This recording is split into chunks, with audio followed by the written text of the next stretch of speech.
हम तुम्हारे परिवार में जा रहे हैं। हम तुम्हारे परिवार में जाने के पहले ही हम मानते हैं कि हमारे जो सास ससुर होंगे वो हमारे माता तुल्य होंगे, हमारे जो देवर देवरानी होंगे वो हमारे भाई और बहन समान होंगी, हमारे जेठ जो जेठानी होंगी हमारे भाई और बहन के समान होंगे। तो उस पहले ही विचार करके अभिमंत्रणा करती है, विचार करती है कि सारे परिवार हमारे परिवार की तरह हो। सही है।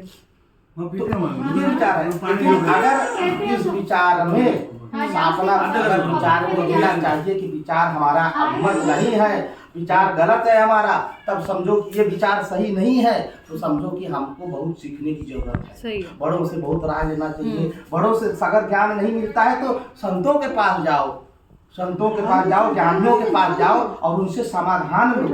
अगर समाधान आपको मिलेगा तब आपको जरूर आपके जीवन में बदलाव आएगा। वही पति हमारा सब कुछ होगा, वही पति हमसे भले कम पढ़ा लिखा हो, हमसे कम कमाता हो, परंतु वो तुम्हारे लिए देवता तुल्य बन जाएगा। और जिस दिन तुम ऐसे मान लोगी तुम्हारा घर स्वर्ग बन जाएगा और तुम्हारे यहाँ देवता निवास करेंगे, सब सुखी रहेंगे और तुम्हारा आत्मा भी जागृत हो जाएगा, तुम्हारा मन भी प्रसन्न हो जाएगा, तुम्हारी सारी बुद्धि सब तुम्हारा निर्मल हो जाएगा और तुम्हारे जो है सभी भावों में तुम जब भगवान का पूजा भी करोगे सारे देवता तुम्हें पहली वरदान दे देंगे। लेकिन पति को चाहिए कि पति भी अपने सब प्रकार के अभिमान को छोड़ करके, हम बड़े हैं कि तुम छोटे हो, ये सब भावों को छोड़ करके इसके बाद उसका पूरा विशेषता ध्यान पत्नी पर देना चाहिए। सही है।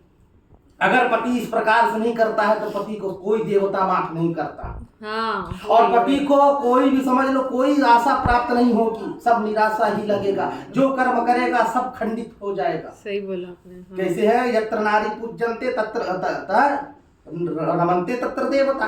हाँ, जहाँ नारी की पूजा होती है देवता वही निवास करते हैं। परंतु जहाँ नारी का अपमान होता है, जहाँ नारी ताड़ना को प्राप्त होती है, वो सब फिर जो है वहाँ पर नरक बनने में देर नहीं लगती है। सही बोला आपने। तो इसलिए पति को भी चाहिए कि जो भी हो, हम भले हमसे ज्यादा पर समर्थन दे, भाव को कम रखे और प्रेम और अभिलाषा की बात हो। हाँ, सही है। प्रेम श्रद्धा से पत्नी को अपने भले सम्मान दे और उस सम्मान में तनिक भी कम न करे।